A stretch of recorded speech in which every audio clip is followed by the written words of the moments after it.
My question for the viewer is, what would you do if the lights outside of your home kept turning on at random, but every time you looked, there was no one there?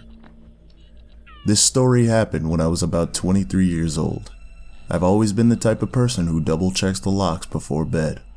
Living alone in a quiet neighborhood, I thought I was safe. I guess I should mention that this isn't the nicest neighborhood, but it wasn't a bad one either. I've always had a kinda paranoid personality, and living alone didn't make that any better. But having my own space was nice, and it felt rewarding since I didn't live with my parents anymore. But this story taught me that real life danger can happen to just about anyone, even if you think you're safe. It started one evening. I had recently installed motion censored lights outside of my house.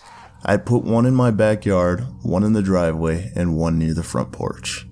I figured they'd give me a peace of mind, but little did I know these would be the primary cause of my stress.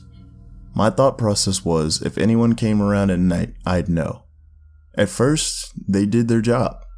A stray cat would pass through, and boom, the lights would snap on. Or the wind would rustle the bushes, and I'd catch the sudden flood of brightness through my blinds.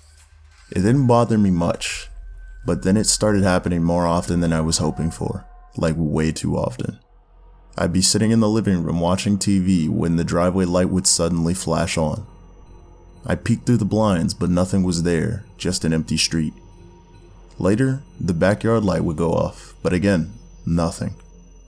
I told myself it was probably just an animal, rabbits, raccoons, maybe a stray dog.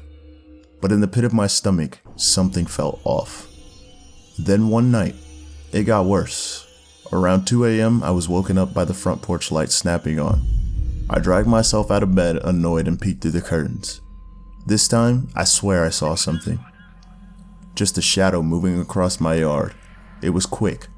Too quick to make out details, but definitely not an animal. My heart had sank and my mind started racing. I stood there for minutes, waiting, staring into the darkness. Eventually, the light went off again, and I didn't sleep the rest of the night. I couldn't stop thinking about what was possibly watching me. The next day, I went around to a couple of my neighbors' houses and asked them maybe if they had seen anything possibly, but they all gave me the same answer, and now my mind began racing because I couldn't make out what I saw last night. For the next week, the same thing kept happening. Lights going off at random hours. First it'd be the backyard, then the driveway, and then finally the porch. This seemed to always happen when the streets were empty and things were quiet. I started to feel like I was being watched. The breaking point came one Friday night though. I had just gone to bed when the backyard light had snapped on. I froze. I was staring at the ceiling. About a minute later, the driveway light came on. Then, another minute had passed, then the porch light came on.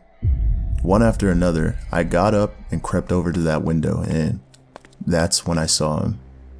I grabbed my phone with shaking hands and dialed 911. Whispering to the operator that someone was outside my house. While I was on the line, I crept into my living room and peeked through the blinds.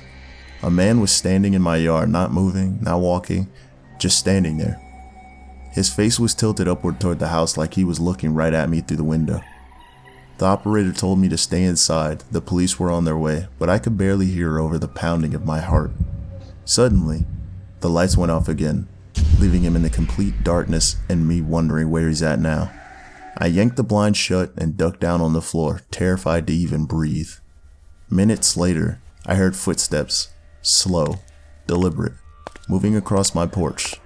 Then, the faint rattle of my front door handle. I whispered into my phone, "He's trying to get in." The operator kept telling me to stay calm, help was on the way, but every second felt like an hour. But finally, red and blue lights filled the street. I heard the crunch of tires as police pulled up. When I dared to peek outside, the man was gone. The cops searched the area, but nothing was found. No footprints, no signs of forced entry. They told me it was probably just some random trespasser. Maybe drunk, maybe lost. But I know what I saw, and I know it wasn't random, because the next morning when I went outside, I noticed something on the side of my house right under the motion censored light. There was a cigarette butt, freshly smoked. Someone had been standing there, watching. And to this day, I still don't know if they'll ever come back.